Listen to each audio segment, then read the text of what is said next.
Bonjour, merci beaucoup de l'invitation. Je parlais juste du financement que j'ai eu pour ma bourse de fellow que j'ai passé à Santi pendant 1 an, pendant l'année 2018-2019.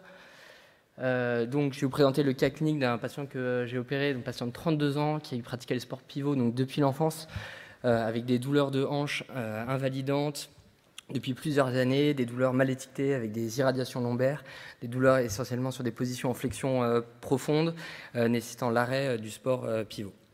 Je l'ai vu une première fois, on avait initié un traitement conservateur avec un traitement médical avec l'infiltration, la rééducation, et après 6 mois de traitement effectif, il était toujours symptomatique.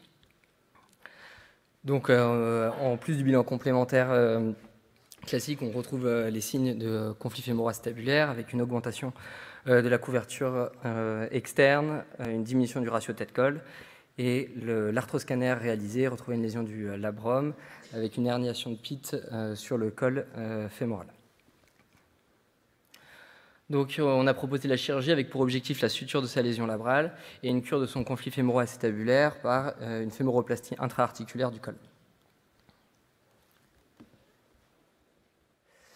Du coup, nos repères anatomiques sur l'épingle iliaque antéro-supérieure avec une ligne médiane qui va jusqu'à la rotule qu'on ne doit pas dépasser en médial, le repère du grand trochanter, et on va se placer donc, de part et d'autre du tenseur du fascia lata à la partie donc, pour la voie optique juste au-dessus du grand trochanter, la partie supérieure pour la voie instrumentale. On va pouvoir se repérer sur le contrôle scopique du bon positionnement par rapport au col fémoral.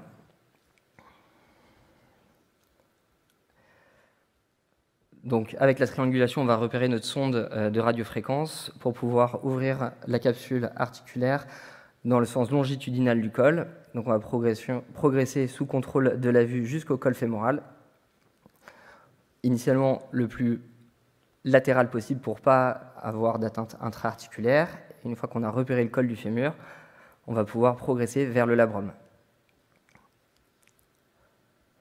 Donc de plus en plus en profondeur, on peut en permanence contrôler notre positionnement sous contrôle scopique. On fait d'abord donc une ouverture extra-articulaire pour arriver dans l'intra-articulaire. Donc ça c'est une technique essentiellement française, développée par Laude. Et donc une fois qu'on a repéré le col du fémur, on va pouvoir se dégager le plus médial pour atteindre justement le labrum, qu'on voit au fond en nacré, qu'on va pouvoir utiliser un palpeur comme pour les genoux, pour pouvoir le tester au niveau de sa stabilité. Pour cela, on est obligé de réaliser une décoaptation qu'on va voir ici avec une dépression qui va être réalisée au moment juste là, pour pouvoir ouvrir l'articulation intra-articulaire, qu'on voit donc sur la radio, et on va pouvoir tester donc le labrum, avec sur la partie supérieure, il y a une absence de lésion, donc il est bien fixé, et quand on regarde sur la partie qui est plus antérieure, on va avoir le signe de la vague avec la mobilisation donc, du labrum. On va pouvoir passer en intra-articulaire pour contrôler l'absence de lésion intra-articulaire cartilagineuse. Donc, grâce aux optiques à 70 degrés, on va pouvoir aussi bien balayer la partie supérieure que la partie inférieure en passant devant le ligament rond. Quand on atteint suffisamment en profondeur, on peut voir même le ligament transverse. Et donc, on avait vu au bilan initial qu'il y avait l'absence de lésion cartilagineuse, donc absence d'indication, un traitement prothétique. En repassant, en s'extériorisant, on voit les lésions du labrum qui se découvrent qu'on voit sur la partie supérieure. Et donc, on va pouvoir traiter d'abord par la réinsertion du labrum en réalisant un avivement sur la partie supérieure du cotyle pour pouvoir réinsérer le labrum sur une partie qui est plus vasculaire et permettre sa cicatrisation. On va passer des fils par des pinces automatiques pour faire une boucle autour du labrum et pour pouvoir le réinsérer à l'aide d'encre sur la partie supérieure du col. Donc on a toujours un contrôle scopique pour contrôler le positionnement, donc sur la partie quasiment supérieure et sur la partie antérieure. Donc on contrôle en intra-articulaire l'absence des fractions donc dans la tête du fémur et on insère donc nos ancres qui sont impactées. On va passer à la seconde partie qui est la fémoroplastie, donc pour corriger le ratio tête-col et réaliser donc une augmentation du ratio tête-col et permettre d'éviter le conflit justement fémoro-acétabulaire. À la fin donc de l'intervention, on a fait donc notre arthrotomie antérieure. On va refermer ce qu'on a ouvert et réaliser donc la fermeture de la capsule à l'aide pareil de fils qui sont non résorbables. On va pouvoir contrôler donc la bonne fermeture pour une fermeture étanche de la capsule. Donc, la luminosité n'est pas idéale, mais on va voir donc les deux lambeaux qui étaient initialement ouverts se refermer au fur et à mesure.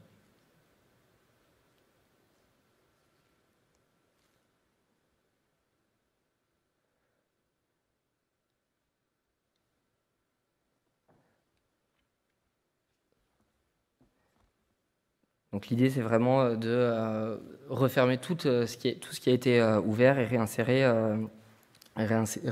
donc toutes les parties qui sont initialement désinsérées, être le plus conservateur possible et avoir une restitution de l'anatomie avec des testings péropératoires sous contrôle scopique.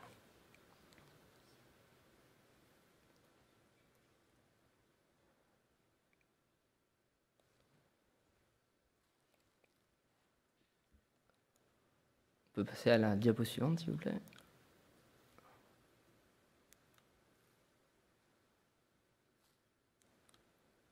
Super. Donc les consignes post-opératoires, donc on a une fragilisation du col, donc on va protéger l'appui pendant 6 semaines, le temps de la consolidation. On fait donc l'éviction donc des mouvements qui sont d'hyperextension et de rotation externe, parce qu'on a fait une arthrotomie antérieure et un traitement médical pour éviter les ossifications hétérotopiques. On voit donc sur la radio post-opératoire l'augmentation du ratio tête-col sur la partie antérieure sur le profil de Dunn. En post-opératoire, donc dans la rééducation, c'est des rééducations qui sont assez classiques avec une physiothérapie antalgique et donc la prévention d'inflessum de l'articulation de la hanche et sous-jacente du genou, une mobilisation initialement qui est passive puis active de la hanche et après tout un travail de réathlétisation progressivement croissant avec une moyenne de retour au sport aux alentours de 3 mois. Les objectifs donc, de notre chirurgie correspondent donc aux résultats sur des plus grandes séries. Donc, j'ai pris cette série du Lancet sur quasiment 350 patients qui a comparé donc, des patients qui ont été opérés d'une arthroscopie de la hanche et ceux qui ont bénéficié juste d'un traitement non chirurgical. Il y a un véritable décroché à partir des 6 mois de prise en charge avec des différences significatives sur la reprise du sport et sur les résultats fonctionnels des patients pris en charge par chirurgie arthroscopique. Je vous remercie de votre attention. Merci Benoît. Est-ce qu'il y a des questions dans la salle ?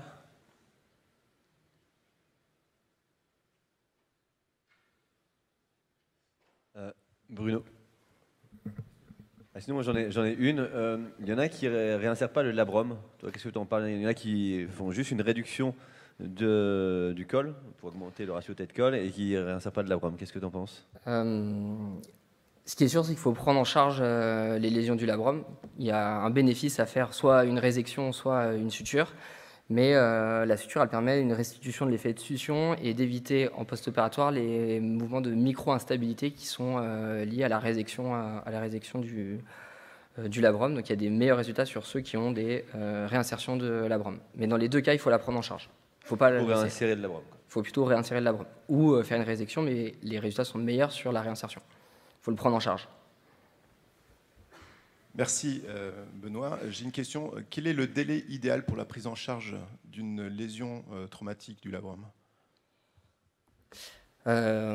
Traumatique, hein, pas C'est des délais qui sont classiques sur... moi, j'ai pas de notion de délai idéal. Ils arrivent toujours souvent trop tard, en fait, en consultation sur le diagnostic, où ils ont été longtemps pubalgie, etc. Sur le traumatisme, on les a toujours trop tard. On espère avoir des prises en charge le plus aiguës, donc j'aurais tendance à dire dans les 3 mois. Mais en fait, dans la réalité des faits, c'est pas le cas. Il faut toujours tenter une réinsertion sur une lésion traumatique. 3 mois, 6 mois, oui. Une fois qu'il y a eu un échec du traitement médical, oui. Et que le patient est symptomatique. Merci beaucoup Benoît. On va passer à la...